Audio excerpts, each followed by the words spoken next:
আসসালামু আলাইকুম। সংবাদে আপনাদের সবাইকে স্বাগত জানাচ্ছি। আমি ফিরোজ তোহা। শুরুতেই আরবে কেবলস সংবাদ শিরোনাম। বাংলাদেশের সর্বশেষ গুরুত্বপূর্ণ আপডেট সংবাদে আপনাকে স্বাগত। শুরুতেই সংবাদ শিরোনাম, পরে বিস্তারিত। প্রথমেই জানাবো, ব্রাজিলের ম্যাচ চলাকালে লোডশেডিং, বিদ্যুৎ অফিস ভাঙচুর। সুনামগঞ্জের সাল্লায় লোডশেডিংয়ের কারণে ব্রাজিল বনাম জাপান বিশ্বকাপ ফুটবল ম্যাচ দেখতে না পেয়ে পল্লী বিদ্যুতের সাব স্টেশন ভাঙচুরের অভিযোগ উঠেছে। আজ দিবাগত রাত 11:30টার দিকে উপজেলার হবিবপুর ইউনিয়নের আনন্দপুর এলাকায় অবস্থিত পল্লী বিদ্যুতের সাব স্টেশনে এই ভাঙচুরের ঘটনা ঘটে। এরপর জানাবো, বাজেট অস্বচ্ছ এবং অবাস্তব, অগ্রহণযোগ্য এ কারণে না ভোট দিল জামাত ইসলাম। জাতীয় সংসদে পাশ হওয়া 2026-27 অর্থবছরে বাজেটকে অপরিকল্পিত, অস্বচ্ছ এবং অবাস্তবায়নযোগ্য আখ্যা দিয়ে না ভোট দিয়েছে বিরোধী দল। আজ বাজেট পাশের পর সংসদ ভবন চত্বরে সাংবাদিকদের ব্রিফিংয়ে বিরোধী দলের মুখপাত্র জামাত ইসলামের সংসদ সদস্য নাজিবুর রহমান এসব কথা জানিয়েছেন। এদিকে হাত বাঁধা, গলায় রশি পেঁচানো নারীর রক্তাক্ত মরদেহর রহস্য উদ্ঘাটন। টাঙ্গাইলের পৌর শহরে বিশ্বাস বেতকার এলাকায় হাত বাঁধা, গলায় রশি পেঁচানো এবং রক্তাক্ত অবস্থায় নাজমা আলম নামের এক নারীর মরদেহ উদ্ধারের ঘটনায় রহস্য উদ্ঘাটন করেছে পুলিশ। এই ঘটনায় অভিযুক্ত মোশারেফ হোসেনকে গ্রেপ্তার করা হয়েছে। এবারে জানাবো, ঢাকা নারায়ণগঞ্জ লিংক রোডে ব্যবসায়ীর উপর ছিনতাইকারীর হামলা। ঢাকা নারায়ণগঞ্জ লিংক রোডে দিনে দুপুরে শাহ জামাল খান নামের এক ব্যবসায়ীর উপর হামলা চালিয়ে এলোপাতাড়ি ছুরিকাঘাত করেছে ছিনতাইকারীরা। এ সময় ছিনতাইকারীরা ওই ব্যবসায়ীর কাছ থেকে টাকা এবং মোবাইল ফোন ছিনিয়ে নিয়ে গেছে। এবং সর্বশেষ জানাবো, বাজেট পরবর্তী নৈশভোজ বাতিল করলেন প্রধানমন্ত্রী, সাশ্রয় 50 লক্ষ টাকা। প্রধানমন্ত্রী তারেক রহমানের নির্দেশে 2026-27 অর্থবছরের বাজেট পরবর্তী ঐতিহ্যবাহী নৈশভোজ বাতিল করা হয়েছে। ব্যয় সংকোচনের অংশ হিসেবে নেওয়া সিদ্ধান্ত সরকারের প্রায় 50 লক্ষ টাকা সাশ্রয় হয়েছে। প্রিয় দর্শক, এতক্ষণ শুনছিলেন সংবাদ শিরোনাম, এবারে বিস্তারিত। তবে তার আগে বন্ধুরা, অনুরোধ থাকবে এই সংবাদটিতে একটি লাইক দিন। এই চ্যানেলে আপনি নতুন হয়ে থাকলে আমাদের সংবাদটি দেখতে দেখতে চ্যানেলটি সাবস্ক্রাইব করে রাখুন। কমেন্ট করে বন্ধুরা আপনার মূল্যবান মতামত জানিয়ে দিন আপনি বিশ্বের কোন দেশ থেকে বা বাংলাদেশের কোন স্থান থেকে আমাদের সংবাদটি দেখছেন এবং শুনছেন। আর বন্ধুরা, সংবাদটি আপনার সোশ্যাল মিডিয়া ফেসবুকে শেয়ার করে বন্ধুদেরও দেখার সুযোগ করে দিন। গাজা যুদ্ধে আপনি যদি নিরীহ ফিলিস্তিনিদের ভালোবেসে থাকেন, কমেন্টে ইয়েস লিখে পুরো বিশ্বকে আমাদের এই তাজা আপডেটটি দেখার সুযোগ করে দিন। এবারে বিস্তারিত। ব্রাজিলের ম্যাচ চলাকালে লোডশেডিং, বিদ্যুৎ অফিস ভাঙচুর। সুনামগঞ্জের সাল্লায় লোডশেডিংয়ের কারণে ব্রাজিল বনাম জাপানের বিশ্বকাপ ফুটবল ম্যাচ দেখতে না পেরে পল্লী বিদ্যুতের সাব স্টেশন ভাঙচুরের অভিযোগ উঠেছে।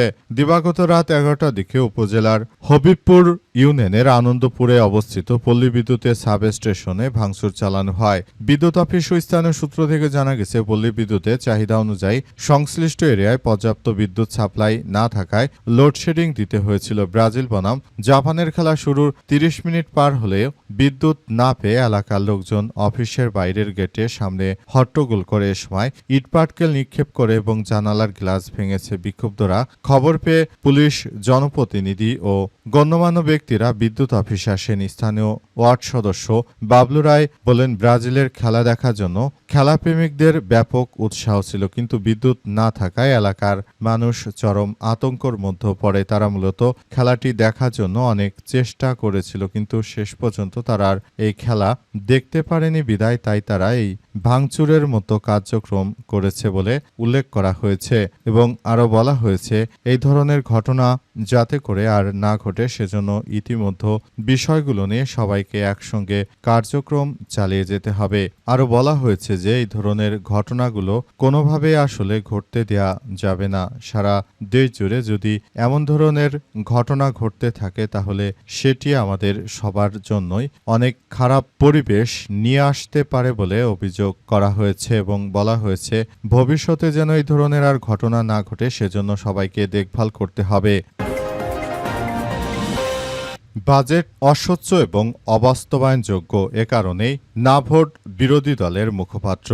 জাতীয় সংসদে পাশ হওয়া 2026-27 অর্থবছরের বাজেটকে অপরিকল্পিত এবং অস্বচ্ছ ও অবাস্তবায়নযোগ্য আখ্যা দিয়ে না ভোট দিয়েছে বিরোধী দল। বাজেট পাশের পর এমন ঘটনায় পুরো মুখ থুবড়ে পড়তে যাচ্ছে এবারের বাজেট কার্যক্রম। এই বাজেট আসলে জনগণের কল্যাণের জন্য হয়নি বলে অভিযোগ করেছে বিরোধী দলীয় দল। তারা বলছে যে এই বর্তমান যে বাজেট হয়েছে এটি হচ্ছে লুটপাটের বাজেট এবং এই বাজেট দিয়ে বরং যারা বিএনপির চাঁদাবাজ নেতাকর্মী রয়েছেন তাদের জন্য পকেট ভরে তেমন একটি বাজেট জনগণের ঘাড়ে বিএনপি চাপিয়ে দিয়েছে বলে অভিযোগ করেছেন তারা। এবং তারা আরও জানিয়েছেন যে নতুন করে এই বিষয়গুলো সামনে এসেছে এবং আমরা বিষয়গুলো নিয়ে বলতে চাই, এগুলো আমাদের সবাইকে খুব বেশি ভাবিয়ে তুলছে।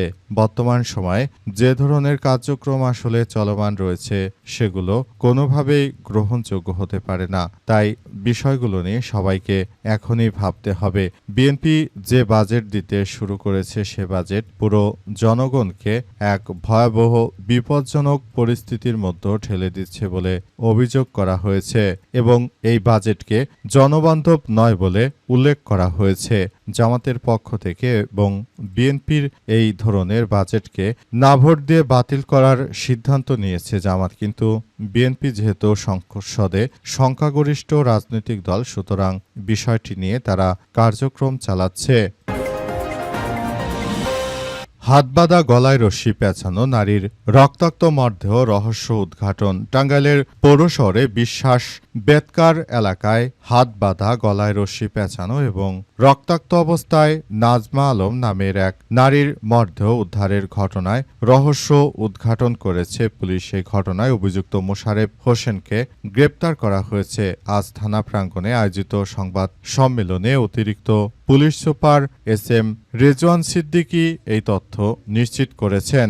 এস.এম. রেজওয়ান সিদ্দিকী বলেন, আটক মোশারেফ হোসেন দীর্ঘদিন ধরে ঋণের চাপে ছিলেন। নিহত নারীর একই বাসায় ভাড়াটিয়া হিসেবে থাকতেন। সোনার গয়না লুটের জন্য তিনি ঘরে প্রবেশ করেন এবং বিষয়টি ধরা পড়ার ভয়ে উক্ত মহিলার উপর তিনি আক্রমণ চালিয়ে দেন। তখন উক্ত মহিলা এই বিষয়গুলো নিয়ে খুবই হতচকিত হয়ে পড়ে। তখন এই বিষয়গুলো নিয়ে তারা আসলে নতুন করে এই বিষয়গুলো খুব খারাপভাবে বিষয়গুলো নিয়ে আসলে কার্যক্রম চালানোর চেষ্টা করে। তখন উক্ত মহিলাকে হত্যা করা হয় বলে পুলিশের পক্ষ থেকে নিশ্চিত করা হয়েছে এবং এই ঘটনায় হাত বাঁধা গলায় রশ্মি পেঁচানো নারীর রক্তাক্ত মরদেহ বিষয়টি অবশেষে সবার সামনে প্রকাশ করা হয়েছে এবং বিষয়টি নিয়ে সবাই খুব বেশি হতচকিত হয়ে পড়ে। দেশে বিএনপি সরকার ক্ষমতা আসার পর দিন দিন যেভাবে হত্যাযজ্ঞের ঘটনাগুলো ঘটছে সেটি আসলে কোনোভাবে গ্রহণযোগ্য নয়। বিষয়গুলো নিয়ে ইতিমধ্যে